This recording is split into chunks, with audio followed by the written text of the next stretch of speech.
So, can science and faith in God, and Christianity in particular, but just faith in God, coexist? Can science explain everything? Has science made the belief in God uh, at least unnecessary, if not obsolete? Can science explain everything that we see, everything that we observe from the beginning until now? Well, that's one of the things that we're going to delve into today. And I'm going to start by explaining a little bit about why it's important that we look into this subject. And then, as before, I'm going to share with you a video from an expert in the field. So, can science and faith coexist? And again, you might say, well, what difference does it make? Why do we even talk about this? Aren't they basically two different things? And they speak to two different things and so forth, and there's no need for there to be crossover or whatever. Well, here's what one scientist said, what the meaning of evolution was, the naturalistic explanation for everything, in other words.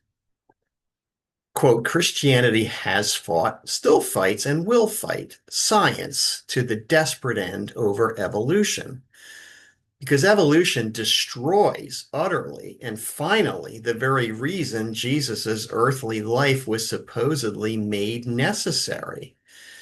Destroy Adam and Eve and the original sin, and in the rubble you will find the sorry remains of the Son of God. Take away the meaning of his death.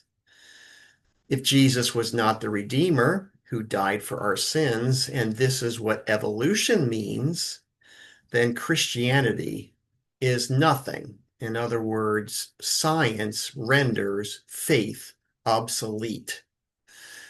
So that's what the secularists are fighting for, and in essence, why Christianity says that science does not negate faith. And the truth of the matter is that the more you look into the scientific evidence, that the reality is that the weight of the scientific data and the evidence actually supports the theists' position. Now, I'm going to be doing a whole series, 6 lessons I'm anticipating, on that argument, on the argument of where did everything come from? How did the universe begin? How did the earth form and begin, and when, and how did life begin, and the origins of man, and so forth and so on. And so I'm going to be presenting, obviously, what the theists believe, but also what the secularists or the atheists believe as well. And I'm going to be presenting a lot of data. And basically, you can decide for yourself. But I think what you'll see is that there is an avalanche of evidence that actually supports the theists' view. So let me just share with you a brief video here of a PhD scientist basically talking about this issue of faith and science. We're often called science deniers, right? We're just science deniers. We don't believe in the science. When did Christianity and science become something that's at odds or at war with each other? Well, there were a series of books in the late 19th century in which historians at the time recast the history of science as within this warfare model that you referred to. One book was called The History of the Warfare Between Christianity and Science. And these were really revisionist works of history of science, because if you go back to the founding of modern science in the period that historians call the scientific revolution between, say, 1500 and 1750, even stretching back into the late Catholic Middle Ages, you find that the foundations of modern science were laid by deeply religious men who believed that what they were doing was actually studying nature for the glory of God. And they had a watchword during this period of time. I'm talking about people like Newton and Galileo and Kepler and Robert Boyle, and they believed that nature was intelligible and could be understood because it had been made by a rational intellect, namely God, who had also imbued rationality in us. We were made in God's image, and so we could understand the rationality, the order, and the design that had been built into nature. That was the founding premise of modern science. And there were systematic methods of studying nature that developed during this time that reflected that Judeo-Christian worldview and the concept of nature being a creation that was contingent on the will of a creator. So we had to go out and look at it to see how it was actually put together rather than just doing armchair philosophizing as many of the Greeks did. So by this late 19th century shift that came with Darwin, Marx, and later with Freud, and then with the historians recasting the previous history of science, gave us this myth of a warfare between science and Christianity that's persisted with us to this day and is now popularized by the new atheist writers such as Richard Dawkins and Lawrence Krauss. Even Stephen Hawking got into the act a little bit before his death, despite being a great figure within physics. So we're battling kind of a myth about this conflict. And what I've shown in the new book is that the new discoveries that have been made in cosmology, physics, biology about biological and cosmological origins are decisively refuting that myth and showing that just the opposite is true. We're now returning to the perspective that gave us science in the first place. Beautiful. So I've been a Christian for like 7 years. And I remember growing up, particularly in high school, like if you believed in intelligent design, you were an idiot. Like that's the stupid person thing. Of course you believe it. What, you don't believe in evolution? Of course. I mean, that's all smart people believe in evolution. First of all, can you speak to that like cultural ethos that exists? Yeah, absolutely. I mean, we call that the all reasonable people agree phenomenon, where you have this false consensus. Whenever you hear scientists saying that there's a consensus about some proposition X, there isn't a consensus because you only invoke consensus to suppress dissent that's out there within the scientific community.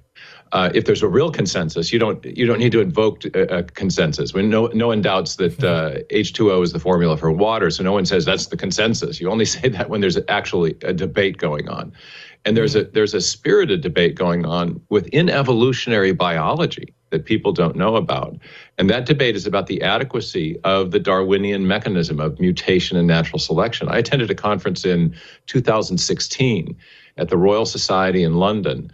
The conference was convened by leading evolutionary biologists who are looking for a new theory of evolution because they think the standard textbook theory, neo-Darwinism, that we all hear about, is inadequate precisely because they don't think the mutation selection mechanism has much creative power. They think it does a great job of explaining small-scale variations, but not major innovations in the history of life.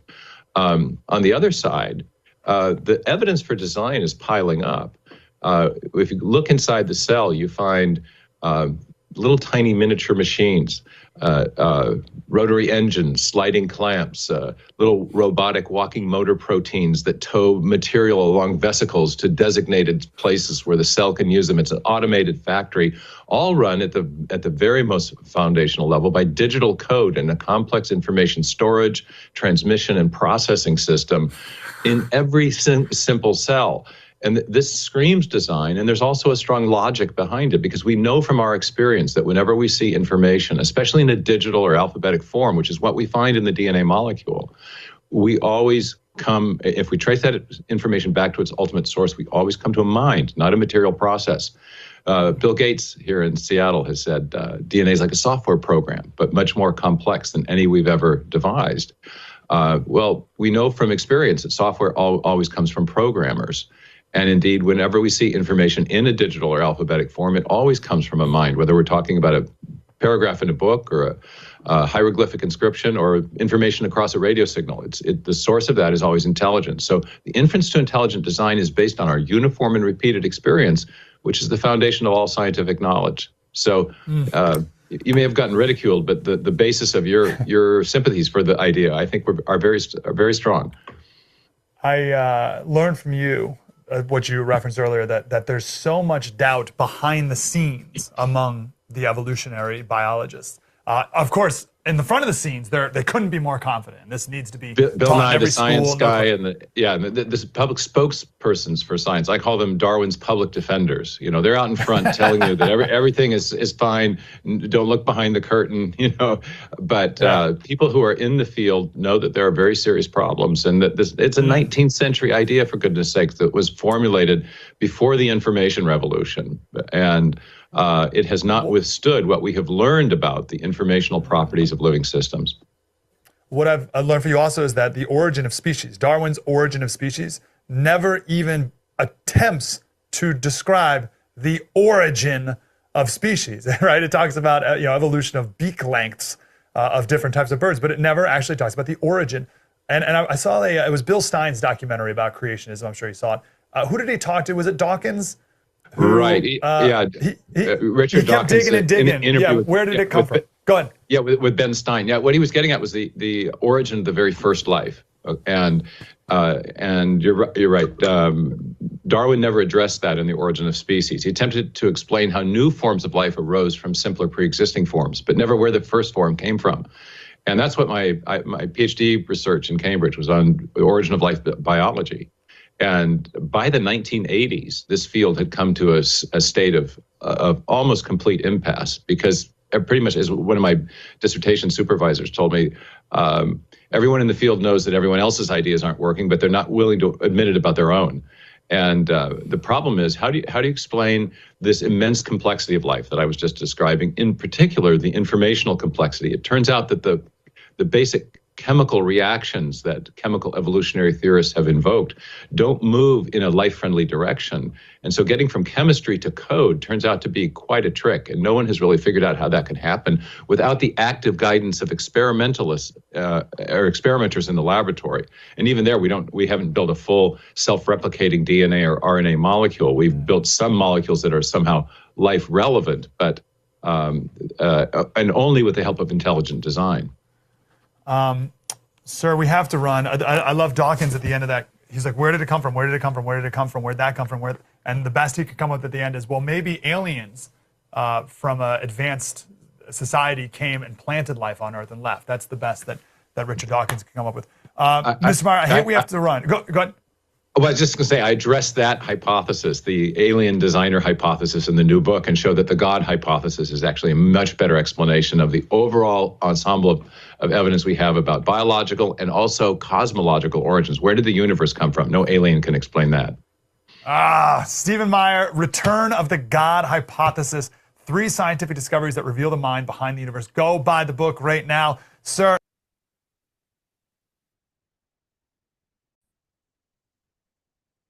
So there you go. There was a good summary by Dr. Meyer, a brilliant scientist, and he kind of laid out some of the things that evolutionists that we won't hear about in the news or in kind of popular magazines and so forth. But behind the scenes, there are a lot of questions that even the secularist community understands and realizes that they can't explain. Some of the key questions about how everything came to be. How did the material universe come into being? Is there really a natural explanation for everything coming from nothing without some other kind of transcendent force? How did life begin on the earth? Is there a reasonable natural explanation for life coming from non-living things spontaneously? How did the explosion of new species come about? And does the Darwinist scientific community, using the theory of evolution as we know it, does that explain everything? And then, of course, how did we come to be? How did mankind come to be? Are we, as the Bible says, a little lower than the angels, or just a little higher than the apes, as Charles Darwin might say? And has science made belief in God unreasonable, or at least unnecessary, when it comes to these topics and these matters? Well, I'm going to be exploring these things, as I said, in a series beginning with why this is important, then talking about how did the universe come to be, how did the earth come to be, how did life come to be, how did man come to be, and looking at the data. I assert that the weight of the evidence actually points more towards the biblical explanation than the atheistic or secularist uh, theories about how things came to be. So I hope you look for that. In the meantime, thanks for watching this particular video. I hope it has kind of whet your appetite for more. So God bless you.